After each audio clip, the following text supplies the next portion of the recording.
Welcome to the Explainer.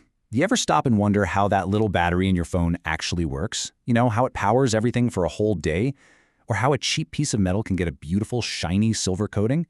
Well, the answer to both is the same, and it's a field of science that's happening all around us, usually completely hidden. Today, we're diving into the incredible power of electrochemistry. Okay, let's kick things off with a classic experiment. If you take a zinc rod and you just dip it into this blue copper sulfate solution, something kind of magical happens all on its own. The zinc starts to dissolve, and this layer of pure copper begins to form right on the rod. Now, this reaction creates heat, but that energy is just warming up the beaker. The real question, the one that completely changed the world, is this.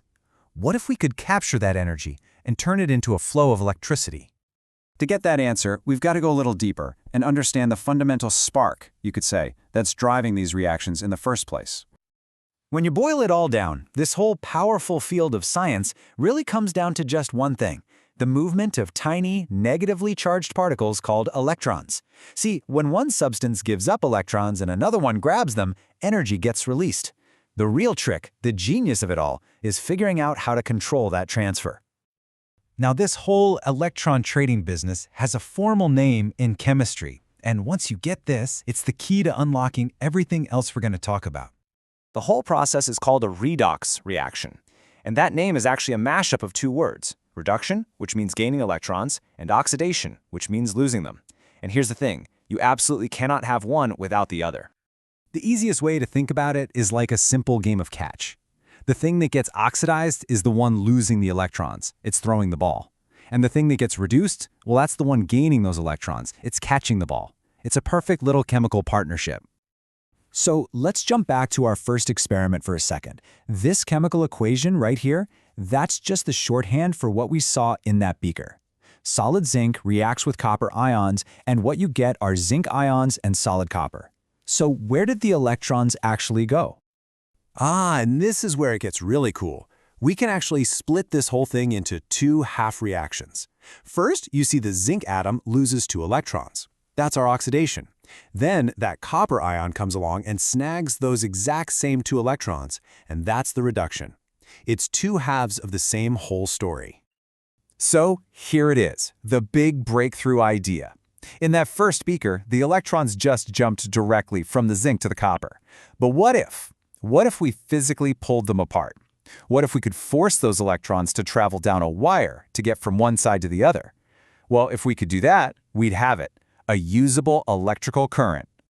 But, of course, there's a catch.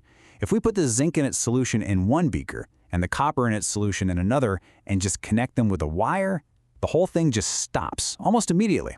Why? Well, as electrons leave the zinc side, it starts to build up a positive charge. And as they pile up on the copper side, it builds up a negative charge. That imbalance slams the brakes on the whole system. And the solution is just brilliant. It's this little thing called a salt bridge. It's a U-shaped tube that connects the two beakers, and it lets ions flow back and forth to cancel out that charge buildup. It keeps everything electrically neutral, and that lets the electrons just keep on flowing through the wire. You'll also hear the terms anode and cathode. The anode is where oxidation happens, in our case, the zinc. And the cathode is where reduction happens. That's the copper. What we've just built, this whole setup, is called a galvanic cell, sometimes called a voltaic cell. It's a device that cleverly converts the energy from a chemical reaction that wants to happen anyway directly into a steady flow of electrical energy. And yeah, this whole thing, the two separate reactions, the wire for the electrons, the bridge for the ions, that is the fundamental principle behind something you use every single day, a battery. Okay, so we've managed to make electricity from a chemical reaction that just happens on its own. Pretty cool, right? But now, let's flip that entire idea on its head. What if we use electricity to force a chemical reaction to happen? Right, so we've seen how a reaction that happens naturally can give us electricity. But what happens if we hook up a power supply and use that electricity to drive a reaction that would never happen on its own? Well, that reverse process happens in what's called an electrolytic cell. You could almost think of it as an anti-battery. Instead of getting energy out, you're putting energy in to make something happen. And the process is called electrolysis, which literally means to break apart with electricity. A perfect example is taking regular old table salt, sodium chloride, and melting it down, then passing a current through it. The electricity literally forces the sodium and chloride ions apart. You get pure sodium metal forming at one end and chlorine gas bubbling up at the other. We're using electricity to create two things that would never just pop out of salt on their own. And this technique is an absolute industrial powerhouse. It's how we do electroplating. You know, putting that shiny silver or gold coating on jewelry. It's critical for refining metals like copper and aluminum to be incredibly pure. And it's used to produce some of the most basic chemicals our entire world relies on. So why does all this matter? Because once you get your head around these two types of cells, the galvanic cell that makes power and the electrolytic cell that uses it, you start to see them absolutely everywhere. Those single-use alkaline batteries in your TV remote, those are primary galvanic cells. But the rechargeable battery in your phone or your car, that's a secondary battery. It acts as a galvanic cell when you're using it, but then it becomes an electrolytic cell when you plug it in to recharge, using electricity to reverse the reaction and get it ready to go again. Even rust is a form of electrochemistry. It's basically a tiny, unwanted galvanic cell that's slowly eating away at the metal. But we can fight it with a really clever trick. Just coat the steel with a more reactive metal, like zinc. The zinc then corrodes or oxidizes first. It literally sacrifices itself to protect the steel underneath. And if we look to the future, we've got fuel cells. These things are amazing. They're basically galvanic cells that generate electricity continuously by reacting a fuel like hydrogen with oxygen.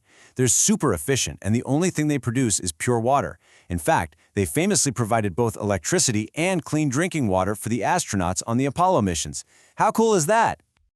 So, from the phone in your hand to the fight against rust on a massive bridge, this invisible dance of electrons is one of the most powerful forces we've ever learned how to control. This isn't just about the past, it's about the future. Better batteries, cleaner energy sources, more efficient industries. The real question isn't whether electrochemistry will power our world, but what new worlds it's going to let us build next.